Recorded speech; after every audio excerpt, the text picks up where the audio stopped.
Hello, everyone. I am Dr. Chopra, the CEO and founder of the London Dermatology Centre.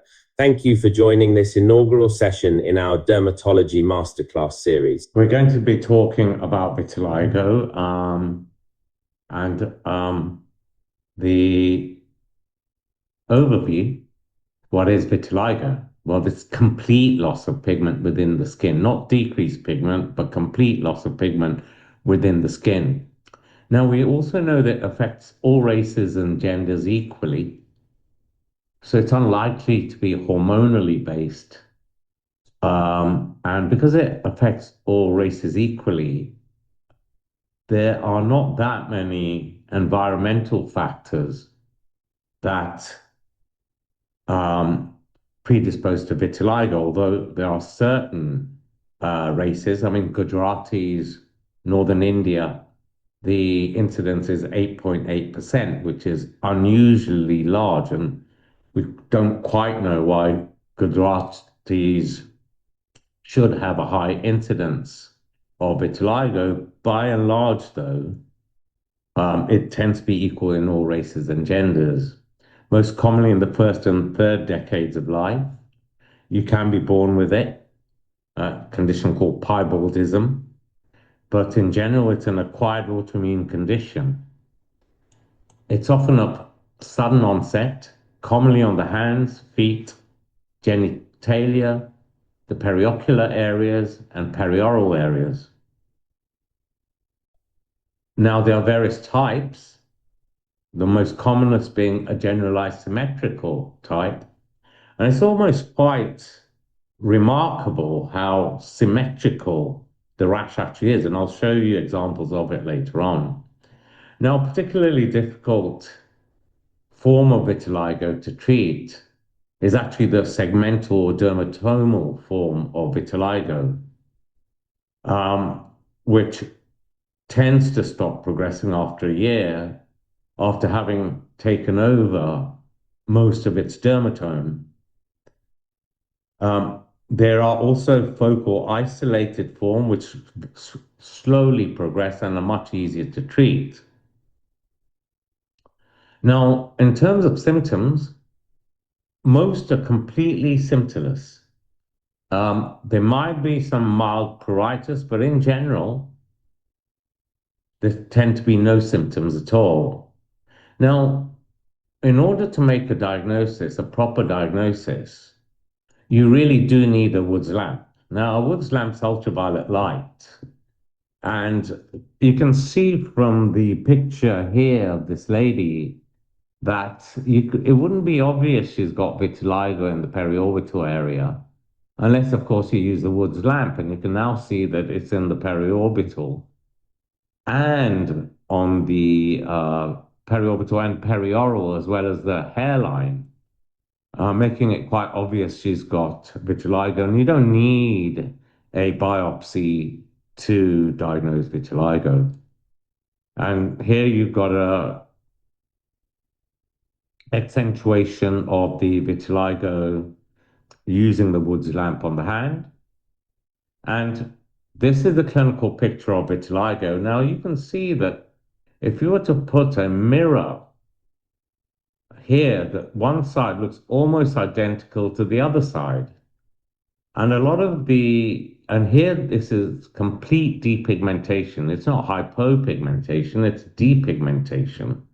And you can see that there's these convex appearance to the actual vitiligo. There's always convex appearance to the vitiligo. There was oval shaped rather than exact circles, but it's how symmetrical it is that is a giveaway here. And you can see this is vitiligo on the wrists, oval shapes mainly, convex on the outside, completely depigmented.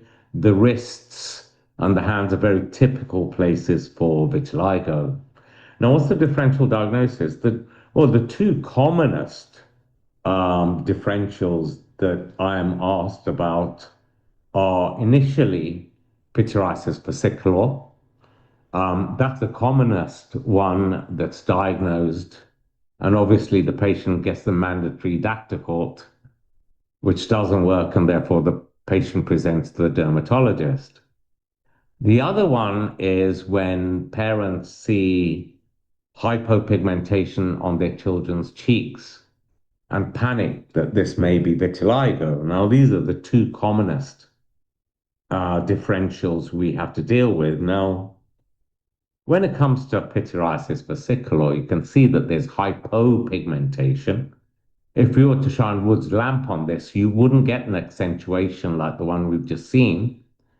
You would see sort of a pinkish hue to it, which is the malassezia that actually causes the pityriasis versicolor. And also, pityriasis versicolor is unlikely to be found on the dorsa of the hands and on the wrist, like you've just seen. And therefore, although you may see it on the shoulders or the chest, and maybe the jawline, you're not going to really get it periorally and symmetrically periorbitally. So really, to be honest with you, the differential pityriasis versicolor is often quite obvious. And obviously, the response to treatment of pityriasis versicolor with topical antifungals is quite rapid. You have to warn them that they have to go out in the sun to repigment, but the treatment response is much quicker in pityriasis versicolor. Now, the other one is obviously pityriasis alba, where you get hypopigmentation in the younger age group. There is almost always a history of eczema or a family history of eczema. Often the child may just have dryness of the skin, that's all. But in people of color, that can lead to paralysis of the color forming cells, so you get a hypopigmentation. It can be quite confusing because although it's mainly on the cheeks, you do have this sort of convex appearance to it. It is hypopigmented. Also, you'll note that the borders of the pityriasis alba are not sharp. Whereas if you look at the borders of the vitiligo, they're extremely sharp. And therefore, the blurred edges of pityriasis alba are the actual giveaway for this diagnosis. And of course, the best treatments for pityriasis alba if they're children is pimecrolimus twice a day, and it should respond to that. Again, they have to go out in the sun for it all to repigment. But pimecrolimus is licensed for use in eczema and should help with the repigmentation process, which should be a lot quicker than vitiligo. Now, although scleroderma is under the list of differentials of vitiligo, scleroderma will always give you a change in texture, a thickness to the skin. You will not get complete, you may get ivory white depigmentation, but you'd often get a pink edge to it, especially in the acute phase of the scleroderma. So in terms of response and also in terms of the diagnosis, it's often quite obvious. Now, the other differential would be lichen sclerosis, but you always, by definition, have atrophy associated with the lichen sclerosis and the depigmentation of the lichen sclerosis. You also have an inflammatory period where there's erythema rather than loss of pigment. And the distribution of lichen sclerosis is primarily towards the genitals, with some extragenital lichen sclerosis. There have been cases of lichen sclerosis actually together with scleroderma. It's not uncommon. And of course, lichen sclerosis being an autoimmune condition can also be associated with vitiligo itself anyway. And so, what's is that how it carry on? Okay. And now, what are the principles? We need to keep in mind certain principles. We need to warn our patients about these principles before we start treatment. we have to remind our patients that actually melanocytes are just jumped up neurons, really. In the in the uh, in womb, all melanocytes are nerves. They then mature into melanocytes. So just like when you get nerve damage, in order to repair melanocyte damage, it's a slow process. So treatment can take up to a year, and the patient has to be persistent. They have to persist until there's complete repigmentation. They can only then change their treatment regime at that point. You have to remind them not to panic because repigmentation happens at the borders of the vitiligo as well as around the hair follicles, which donate the stem cells, which add to the melanocytes within the vitiligo areas. Now, here you've got what we call perifollicular hyperpigmentation, but you also find that when it repigments, the actual repigmentation is darker than the normal skin. Now, do not panic because when you stop the treatment, the melanin will even itself out. So remind the patient that when they start repigmenting, that the color will be darker than the normal skin and not to worry about that because that will normalize once the treatment stops. Now, the other thing that primarily in general practice people are very concerned about, so now this is another one of repigmentation with perifollicular. You'll also look at the borders of this, which are slightly darker than the normal skin. And that's the melanin piling up on the periphery that's going to migrate into the vitiligo. And that's really how vitiligo repigments. It's actually melanocyte migration into the vitiligo from the normal skin. Now, here you've got an area of repigmentation during treatment, and also this also helps in the diagnostic process. If you get areas of perifollicular repigmentation, that's a pretty clear sign of diagnosis of vitiligo. Here you've got the perifollicular repigmentation, but you've also got the periphery closing in on the vitiligo. So far, we've talked about repigmentation, the patterns of repigmentation, which are perifollicular and from the border. But the other really important thing I really want to emphasize is, especially in the community, people are very worried that the treatment for vitiligo may predispose to skin cancer in the future. Now, I'd like to reassure people that want to treat vitiligo in the community that a very large study of 10,000, more than 10,000 patients with vitiligo actually showed a reduced incidence of melanoma and non-melanoma skin cancer. In other words, not a lot of people know this, but vitiligo actually protects against skin cancer. And what's more is a large proportion of these 10,000 patients were exposed to higher levels of UVB in order to treat their vitiligo. And despite that, the incidence of skin cancer was much lower. And a more recent study published in the JID, a UK data showed a 38% reduced risk in the UK. Apart from actinic keratoses, there was no association with that. But it's heartening to know that there's actually a reduced risk of skin cancer, not an increased one. Now, that's a crucial point because, out there in the community, a lot of GPs are saying that we're worried that some of the treatments, such as phototherapy, may increase skin cancer risk. Well, I'm going to show you some data later on that shows that actually there is no increased skin cancer risk in certain skin types. Treatment is highly individualized. Options include camouflage makeup, topical creams such as ruxolitinib, a JAK inhibitor, corticosteroids, tacrolimus ointment, calcipitriol, phototherapy with PUVA or narrowband UVB, antioxidant supplements like polypodium leucotomos, and even latanoprost eye drops used topically in some cases. There is sometimes discussion about diet and vitiligo. One interesting finding is that turmeric, widely used in Asian cooking, contains curcumin, which in some people with acute vitiligo may increase oxidative stress. That does not mean turmeric must be avoided universally, but it is a reminder that natural ingredients can still have biological effects. Camouflage products can be transformative for confidence. These include waterproof makeup, dyes, or self-tanning products that stain the skin temporarily, and medical micropigmentation or tattooing for stable patches. Even though camouflage does not treat vitiligo, it can dramatically improve self-esteem. Sunday protection is essential. Depigmented skin cannot produce melanin, so it burns rather than tans. Sunburn not only damages the skin, but can trigger vitiligo to spread.